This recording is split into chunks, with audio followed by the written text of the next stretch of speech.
What was your first impression of Cleveland at a time when you can really remember that the impression counted? Well, as I pointed out, we came to Cleveland in 1967. My parents actually wanted to live in Cleveland proper because the school system in Cleveland proper was the better school system. We couldn't afford to live in Cleveland, so we moved to Walton Hills. Right. Obviously, that relationship has changed. But you have to remember, my first impressions of the area, I mean, my uncle, the reason we got over here was many of my uncles were Army GIs. And so I used to go to the Army bases and watch movies all the time. And in those days, all the movies that they played in were Elvis Presley movies. Yeah. So when I got here, I thought it was going to be sports cars and palm trees and beautiful women running around in bikinis. I arrived on a day very similar to the one we're driving around in today. Man, was I disappointed. Boy, that's a big coat and heavy boots. Yeah, that was no fun. I'm like, I thought we were going to America. Yeah, but my legacy here is really from my mom. She never stopped believing in Cleveland. To the day she passed away, she believed in Cleveland as being a viable place for her to live and for coming to Cleveland. We lived in the suburbs, but she was very faithful to the Cleveland Indians, very faithful to the city of Cleveland. And she sort of inherently made me commit to her that I would do something positive for the city of Cleveland. I'm a developer. I really know very little other than being a developer. So I brought whatever unique talent I have as a developer to the city of Cleveland. I believe we've made a huge change. We've got thousands of people working in our buildings that would have ordinarily moved to the suburbs.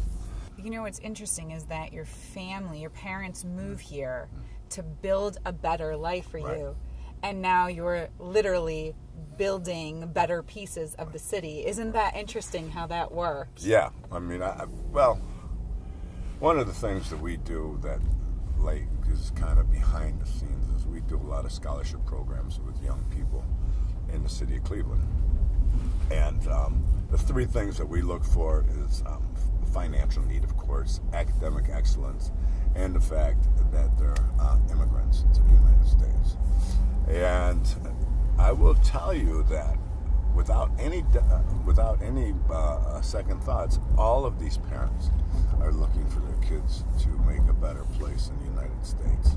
And sometimes we've lost sight of the fact that there are a lot of people that really want to create a better home life for their children. Okay? And some of it is based on the city of Cleveland. And God bless all those folks that play an active role here. You've created a beautiful life for yourself, and you've worked really hard for it. When you first came here, you had nothing, right? Right. Your parents didn't know anybody. We didn't even know how to speak English. I used to have to stand in front of the mirror and practice the English language just so I could get rid of my accent. My parents were not going to have a child that had an accent. So, do you still speak two languages? My German isn't as good as it could be because we were not allowed to speak German at home. They wanted us to speak English because we were in America. And the only time my parents ever spoke German was when they had something to say about someone.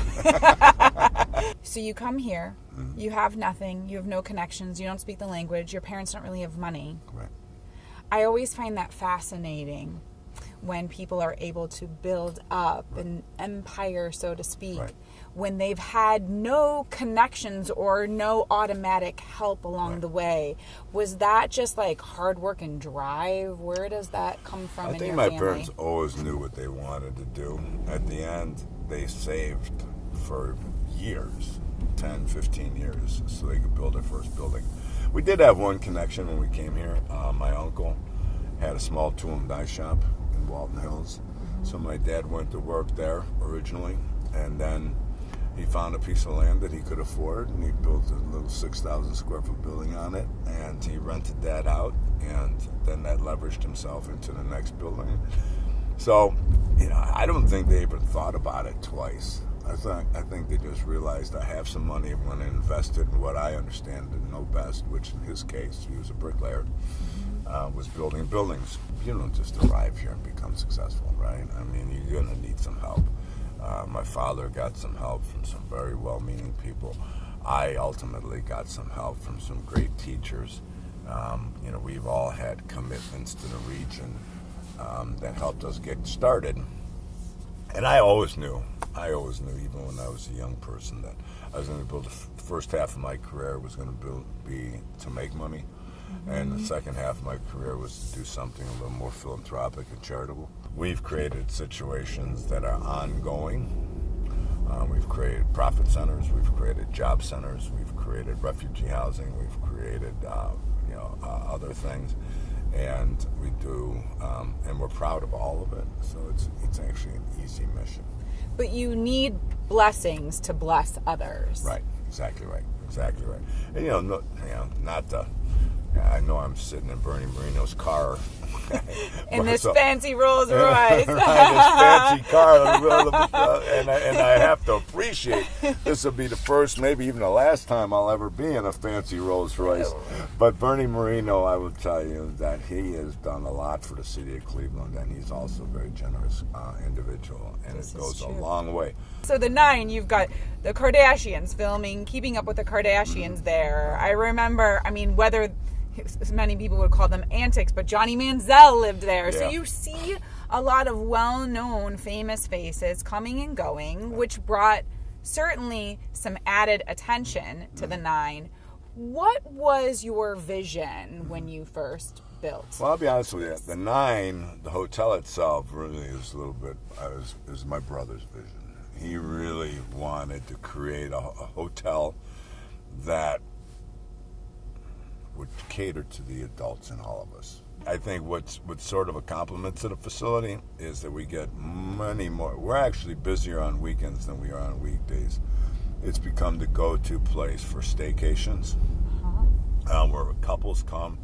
They want to leave their kids behind for the weekend. They don't want to spend a ton of money, so they relax. Everything's available inside the 9. One of the things that I'm really proud of is the work that we did with getting Heinen's downtown. And the fact that Heinen's was featured in National Geographic. I don't know if you saw the article just recently, but in the last magazine of National Geographic Traveler, they top 16 cities everyone needs to see before they die. Cleveland was number 3. I did and see Heinen's that. was featured in that.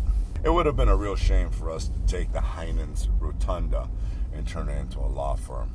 That would have been our first instinct, where only the select few would be able to see it. What's really phenomenal is that every time I walk in a Heinen's store, somebody's taking a picture. And I would venture to say that's probably not happening at any of the other Heinen's stores. Where do you see Cleveland 10, 20 years from now? What do you picture it as being? Well, if all of the socioeconomic trends stay as they're supposed to stay, which means there's 30 years of urban growth, okay, and the young millennials will continue to move downtown, and the empty nesters will continue to relocate in the urban areas. I think that's number one key. All right, it's all residential. We're only going to bring so many jobs back. I believe Cleveland looks like 40,000 downtown inhabitants. I think Cleveland looks like maybe 700,000 people living in Cleveland versus the 400 and some odd thousand that live here now. That includes places like Ohio City. It doesn't take you long to drive down Detroit Avenue to know that there's a whole new vision. Lorraine Avenue is a great new comeback. The entire west side is just rocking it.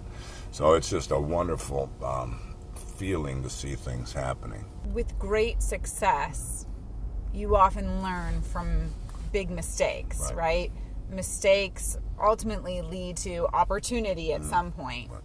What was one of the bigger mistakes you made along the way that you learned from? Do I have to say that in front of the cameras? I've been telling this is educational. Yeah. We've always been the people that introduced ourselves to the market. We haven't really followed that. So in that process, you make mistakes. And I think the biggest mistakes we've made have been certainly by following other people's leads. We haven't done that very well. We do much better having that pioneering spirit.